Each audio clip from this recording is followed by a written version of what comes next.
So I wanted to start a new series about practical brush guns.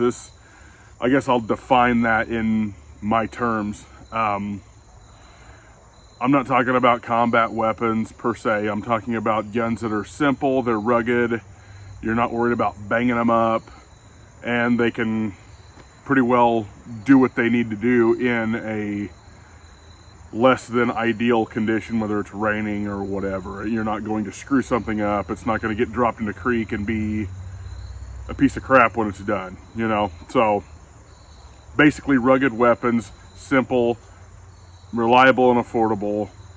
And so I'm going to go down in a series of videos about the guns that I think are practical for a woods situation where you're going to be spending a few days in the woods or even an extended time, or if you got stuck out there, it's still a good rugged weapon that you could procure food with or do what you needed to do. And if it got even in a bad situation, if you ended up in a bad situation, you could still use it as a weapon. So the first on that list is the Mosin Nagant, and I mean that as like the entire line of these guns. The 9130, which I think is a bit long to be hauling in the woods, the M38 or the M44 that has the bayonet on it, and there are other ones.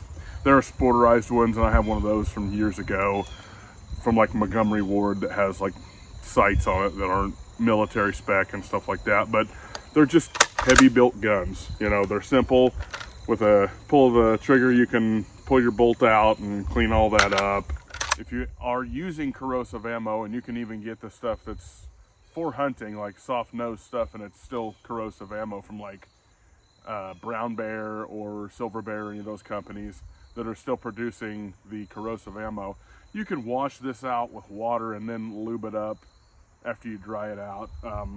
The stocks are lacquered generally, unless you get the Chinese jobs. Sometimes they have some weird tropical wood that's pretty soft. I would recommend getting a different stock. But as far as the Russian stuff, you're gonna get like really lacquered, hard wood that's been, I mean, this crap's gonna be older than you are, probably older than your parents for sure, as old, if not older than your grandparents. They just work great. Is it super accurate? No, it's not. These guns, it's kind of any man's guess. You really got to check the bore before you buy them and find the right load that the gun likes between all the different types of surplus, or if you're buying, you can buy some Remington or Purvey Partisan or whatever hunting ammo too. But, and even reloads, you can get reload equipment and reload rounds for this. It's basically the same diameter as a 308 as far as a projectile, but it's in line with about the power of a 30-06. A little bit heavy for carrying, but even if you got like a sleeve to put on your backpack, that's kind of why I like the shorter models like the M44 and the M38, because they are heavy, but they are robust. They're not going to break while you're out there. Just a good all-around gun. It's accurate enough to put meat on the table. It was designed as a weapon, so I mean, you can use it as a weapon if it became a bad situation. The ammo comes in these little strippers, little 5-round jobs, and that's like some Bulgarian copper wash stuff, lacquer coated Silver Bear, and then this is some hot shot Serbian non-corrosive ammo. And you can get the, granted, if you can get the surplus stripper clips that are black and they don't have the little cheesy tab thing right there on the end, those are better. These are the kind of Amazon cheapies. They work good enough. But you know, when you're buying the Milsurp ammo, it's probably going to come in these little plastic waxed paper containers that are stapled shut. And you know, for a belt kit, you'd want to put an ammo pouch on it, because on the back side you can run your belt through it, and it'll carry a pack of the paper ammo. So just have you a good handful of the stripper clips and stuff like that. So it's a real simple setup.